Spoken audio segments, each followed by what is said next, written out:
आज संयुक्त किसान मोर्चा, अखिल भारतीय किसान सभा, भारतीय ट्रेड यूनियन केंद्र CITU द्वारा आज ग्रामीण बंद, भारत बंद के तहत आज ट्रैक्टरों की विशाल रैली निकाली गई।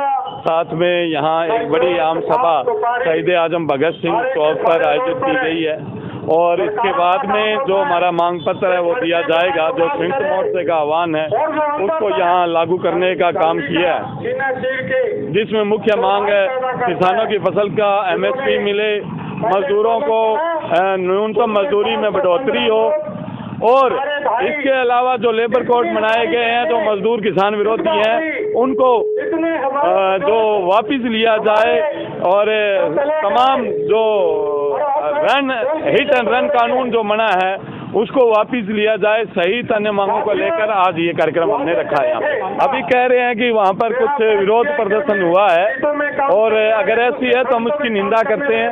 नहीं होनी चाहिए। किसान के साथ, मजदूर के साथ आम ये लोकतंत्र है, इसमें सबको अपनी बात रखने का अधिकार है। अगर वो किसानों पर अगर पुलिस इस तरह जाति करेगी तो हमारी अखिल भारतीय किसान सभा, ट्रेड यूनियन के अंदर CITU, CPM सहन नहीं करेगी।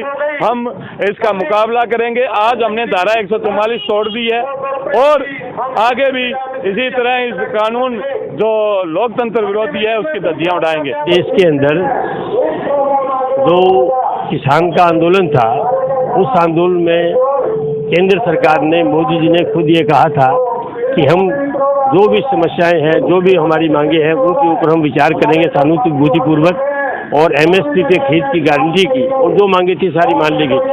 पर उस समय उसके बाद किसी पे भी नहीं लागू नहीं हुआ।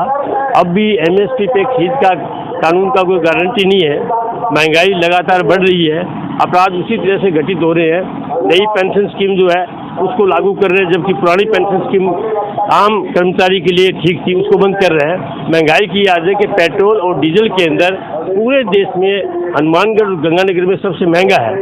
पूरे अंतर्राष्ट्रीय बाजार में कच्चे तेल के भाव लगातार कम हो रहे हैं, उसके बाद भी भाव कम नहीं हो रहे। इसलिए हमारा ये मांग है कि जो किसान आंदोलन की मुख्य मांगे हैं उन मांगों को स्वीकार किया जाए।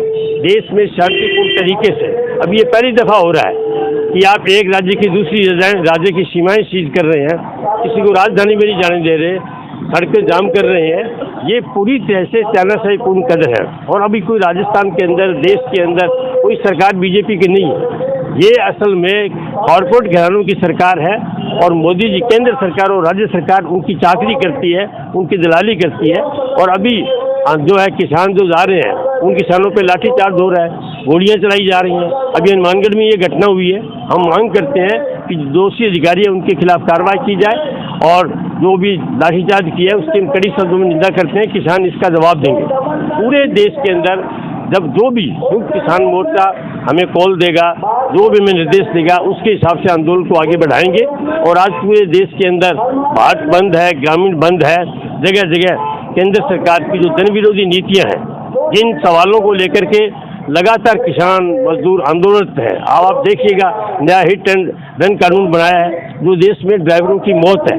इस कानून को तुरंत जो है बंद किया जाए और मजदूरों के कानून में जो संशोधन किए हैं वो कॉर्पोरेट घरानों के पक्ष में, मालिकान के पक्ष में है, उनको निरस्त किया जाए। इन सारे सवालों पर देश का किसान, मजदूर, विद्यार्थी, नौजवान आज लड़ाई में है और केंद्र सरकार लगातार जनता की एकता को तोड़ने के लिए धर्म और राजनीति के नाम पे आपस में लड़ा रही हैं ताकि हमारा जो है वो चुनाव के अंदर हमें जो समर्थन मिलता रहे।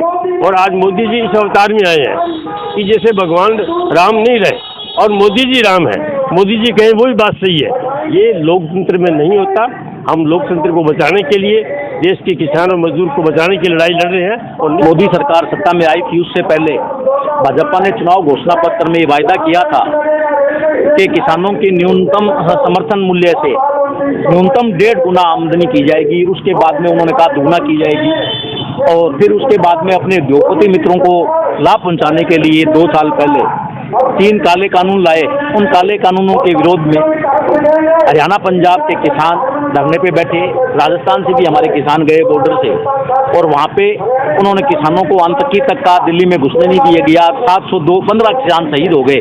और 715 किसानों की बलि लेने के बाद में नरेंद्र मोदी सरकार झुकी और उन्होंने माफ़ी मांगते हुए वो काले कानून वापस लिए और एमएसपी लागू करने की बात कही और एक कमेटी बनाई गई, लेकिन उस कमेटी का आज तक निर्णय नहीं आया। एमएसपी लागू नहीं की, किसानों पे मुकदमे वापस नहीं लिए। अब जब किसान दोबारा शांतिपूर्ण आंदोलन करने के लिए दिल्ली कूच कर रहे थे तो उन पे लाठियां बरसाई गई, अश्रु गोले बरसाए गए। उसी किसान मजदूर छोटे व्यापारियों के समर्थन में संयुक्त किसान मोर्चा ने जो भारत बंद का आह्वान किया उसको कांग्रेस पार्टी ने भी समर्थन दिया है और हम कांग्रेस पार्टी के कार्यकर्ताओं ने आज यहाँ